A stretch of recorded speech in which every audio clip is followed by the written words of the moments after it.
할렐루야. 하나님의 은혜와 평강이 오늘 말씀을 나누는 저와 여러분 가운데 함께 하시기를 소망합니다. 오늘 역대하 36장은 남유다의 멸망, 예루살렘의 멸망에 대해서 이야기합니다. 이렇게 파릇파릇한 아이들을 데리고 설교를 해야 되는데 본문이 멸망이네요. 이래도 본문이 참 야속해요. 하나님께서 이 본문을 통해서 우리 모두에게 말씀하실 것을 기대합니다. 오늘 본문을 간략하게 요약하면 남유다는 바벨론에 의해서 멸망당하고 많은 사람들이 죽습니다. 죽는 데서 그치는 것이 아니라 살아남은 백성들, 그들은 포로로 끌려가서 거기에서 70년 동안의 노예 생활을 마치고 그리고 마침내는 가나안 땅으로 돌아오게 됩니다.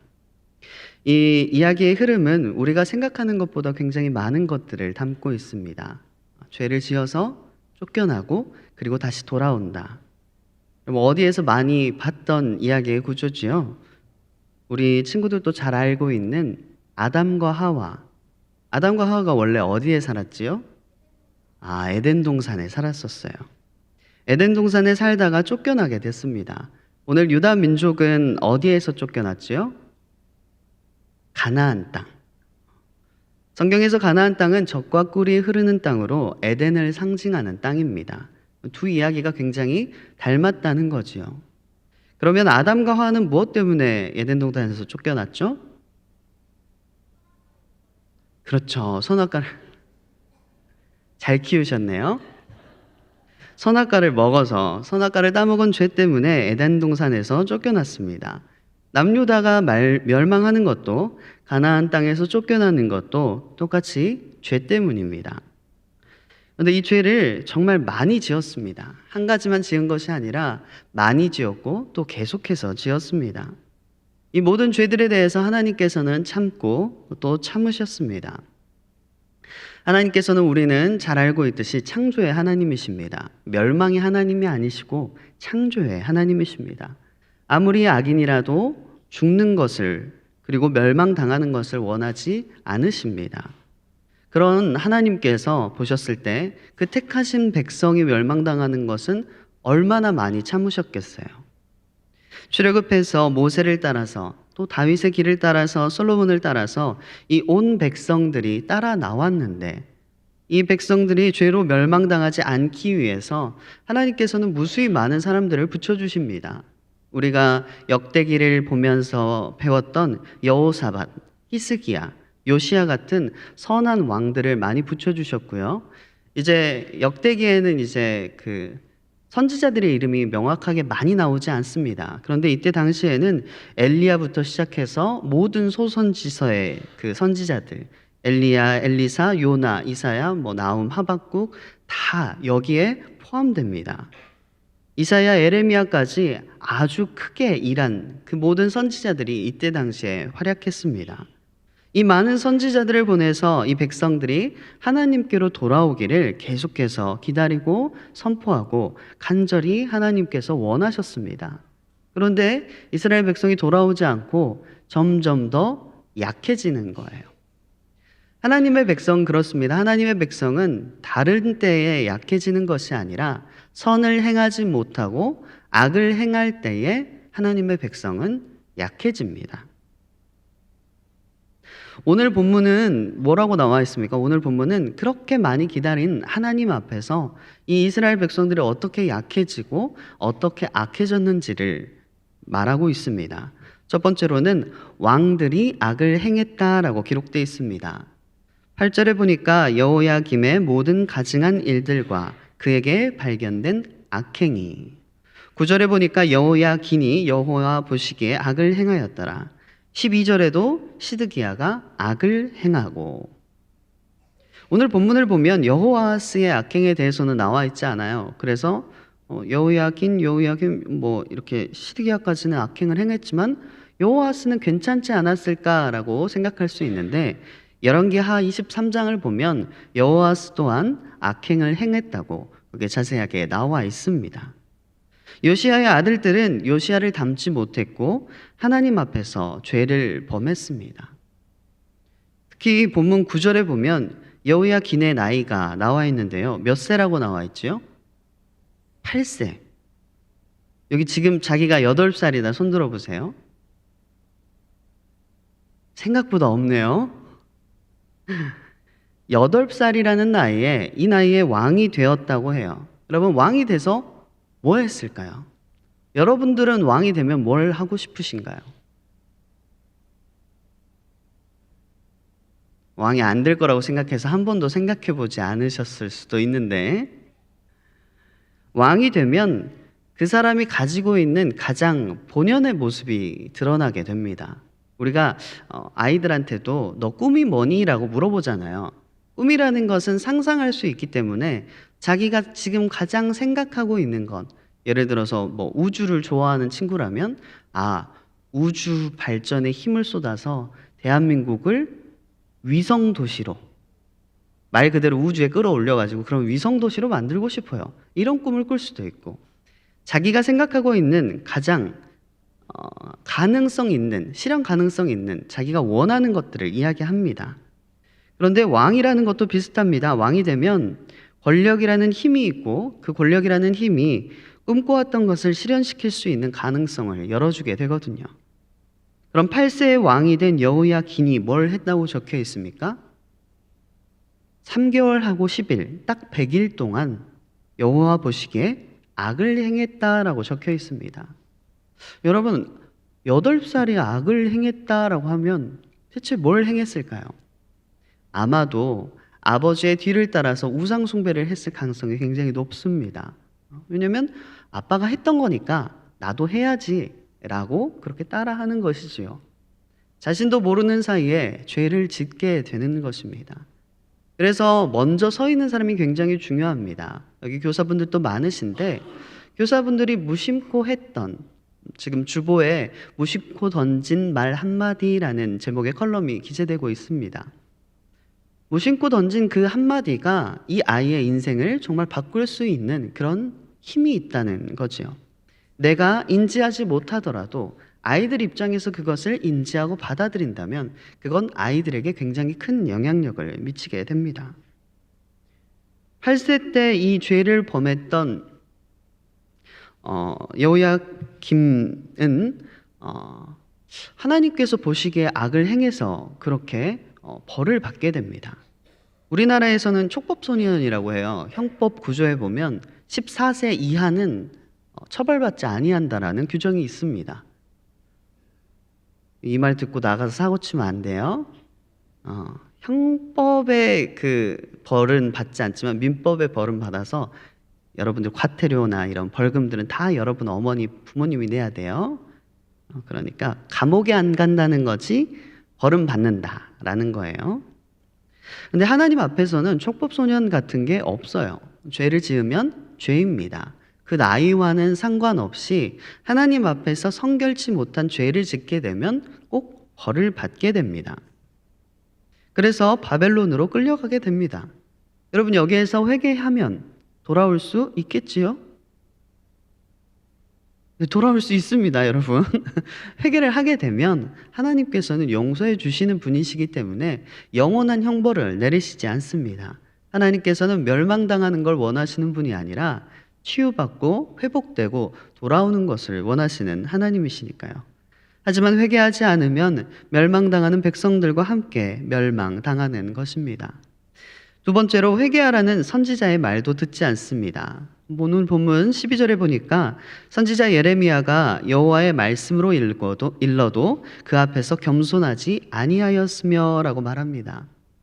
예레미야가 계속 하나님의 말씀을 전합니다. 하지만 듣지를 않습니다. 죄를 범하고 하나님 앞에서 실수하는 것은 누구나 있을 수 있는 일입니다. 저도 여러분들도 인간이기 때문에 죄를 짓고 실수하고 살아갑니다. 많이 스쳐 지나가네요. 여러분들도 많이 실수하고 죄를 짓고 살아가시죠? 고개를 많이 끄덕이시는데 좀 덜 지었으면 좋겠죠? 그런데 회개하라는 선지자의 그 하나님의 말씀이 들렸을 때 우리의 반응에서 어떻게 되느냐가 갈립니다. 선지자의 말씀이, 그 하나님의 말씀이 들렸을 때 우리가 회개해야 합니다. 바라기는 여러분들이 선지자의 말씀, 꼭 이 사람이 선지자가 아니에요. 누군가를 통해서, 우리 선생님을 통해서가 될 수도 있고, 담당하시는 목사님, 교육자가 될 수도 있고, 또는 옆에 친구가 저번 주에 너 왜 안 나왔어? 우리 여름 성경학교 되게 재밌게 했는데 다음엔 꼭 같이 하자. 이런 말들을 통해서 서로가 서로에게 하나님의 말씀을 하고 있는 거거든요. 그 말씀을 잘 들으시는 여러분들 되시기를 축복합니다. 세 번째로는 백성들도 선지자를 비웃고 욕합니다. 오늘 본문 15절과 16절을 보니까 이렇게 나와 있습니다. 그 조상들의 하나님 여호와께서 그의 백성과 그 거하시는 것을 아끼사 부지런히 그의 사신들을 그 백성에게 보내어 이르셨으나, 많은 선지자들을 보내셨다는 거죠. 16절에 보니까 그의 백성이 하나님의 사신들을 비웃고 그의 말씀을 멸시하며 그의 선지자를 욕하여 여호와의 진노를 그의 백성에게 미치게 하여 회복할 수 없게 하였으므로. 여러분, 그 말씀의 끝이 뭐냐면 회복할 수 없게 하였다가 끝이 납니다. 결국에는 회복할 수 없는 지경에까지 이르게 됩니다. 여러분, 회복할 수 없는 지경에 이르게 되면 어떻게 하나요? 우리가 병에 걸렸다고 생각을 해봅시다. 일반적인 병은 그 증상에 맞는 약을 먹으면 됩니다. 그렇죠? 약을 먹고 어떻게 해야 되나요? 쉬어야지요. 잘 쉬어야죠. 잘 먹고 잘 쉬면 몸이 병균과 싸워서 몸이 회복될 수가 있습니다. 충분한 휴식과 에너지가 들어가게 되면 림프구나 수지상세포, 백혈구들이 일을 더 열심히 하게 됩니다. 최적의 조건이 맞춰지니까요. 그러면 그것들이 잘 활동해서 항체를 만들어내고 그것으로 병을 이길 수 있게 됩니다. 그런데 이 시기를 놓치게 되면 어떻게 됩니까? 병이 더 중해져요. 이 백혈구는 한 번에 먹을 수 있는 애들이 3마리거든요. 그래서 그 이상이 되면 못 먹어요. 그러니까 한 번에 이 병균을 처리할 수 있는 양은 정해져 있는데 병을 키워버리면 여러분들의 몸은 병을 대처할 수가 없습니다. 여러분 스스로 회복할 수 없는 단계에 이르게 된다는 거죠. 그러면 어떻게 해야 됩니까? 여러분들의 집에서 쫓겨나서 어디로 가야 돼요? 병원으로 가야 돼요. 여러분들이 막 원해서 병원 가는 건 별로 없잖아요. 아프니까 가는 거지. 집에서 쫓겨나서 병원에 강제로 입원하게 되고 심하면 수술을 받게 될 수도 있습니다. 오늘 이 백성이 회복할 수가 없게 되었습니다. 그러면 강제로 어딜 가야 된다고요? 병원. 다른 곳으로 가서 회복하고 돌아와야 됩니다. 하나님께서는 이 백성을 깨끗하게 하기 위해서, 그들을 고치시기 위해서 유다 땅에서 바벨론으로 옮기십니다. 여러분들이 보셨을 때 멸망이라고 생각하고 쫓겨났다, 하나님께서 진노를 쏟으셨다라고 생각하지만 결국에는 어떻게 되나요? 이들이 돌아오게 됩니다. 바벨론에서 회복되게 되고요. 예루살렘은 예루살렘대로 정결하게 됩니다. 21절에 보니까 이에 토지가 황폐하여 땅이 안식년을 누림같이 안식하여 70년을 지냈으니 여호와께서 예레미야의 입으로 하신 말씀이 이루어졌더라. 황폐라는 단어가 거슬리기는 하지만 어떤 단어가 들어있나요? 안식년이라는 단어가 들어있습니다. 안식년이라 함은 하나님께서 그 땅을 정결케 하시는 시간입니다. 그런데 이 70년 동안에 하나님께서 그 예루살렘을 죄에 물들고 우상 숭배로 점칠됐던 그 땅을 하나님께서 다시 정결하게 하는 시간을 갖게 된 거죠. 그러니까 하나님 입장에서는 이 백성들을 고치고 이 땅도 정결케 하고 70년이 돌아와서 이 새 예루살렘에 회복된 백성들이 다시 살 수 있도록 마련해 두신 것입니다. 그리고는 마침내 23절에 이렇게 말을 하지요. 바사왕 고레스가 이같이 말하노니 하늘의 신 여호와께서 세상 만국을 내게 주셨고 나에게 명령하여 유다 예루살렘의 성전을 건축하라 하셨나니 너희 중에 그의 백성된 자는 다 올라갈지어다. 너희 하나님 여호와께서 함께 하시기를 원하노라 하였더라. 아멘. 하나님께서는 회개하는 이스라엘 백성을 깨끗게 한 그 새 예루살렘으로 인도하십니다. 그리고 하나님과 이스라엘 백성의 사랑 이야기가 다시 시작됩니다.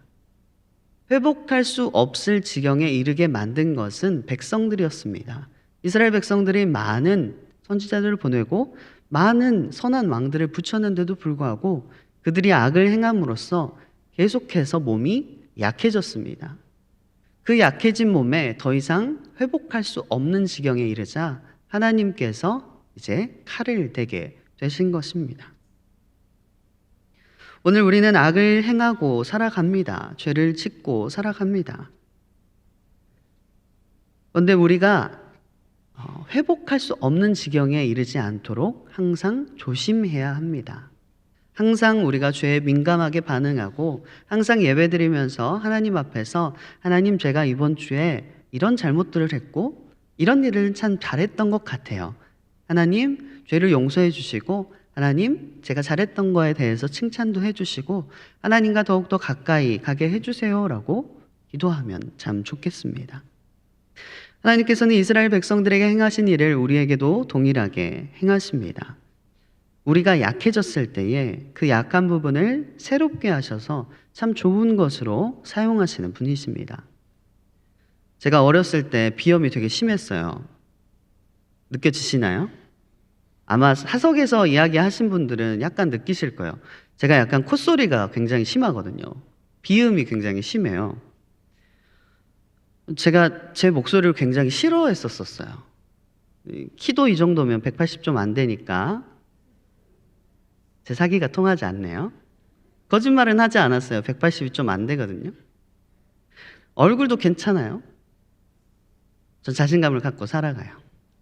제가 좋아하면 되니까. 근데 목소리가 참 마음에 안 들었어요. 또 이 목소리 때문에 애들이 굉장히 많이 놀리기도 했거든요. 그래서 목소리를 별로 안 좋아했었어요.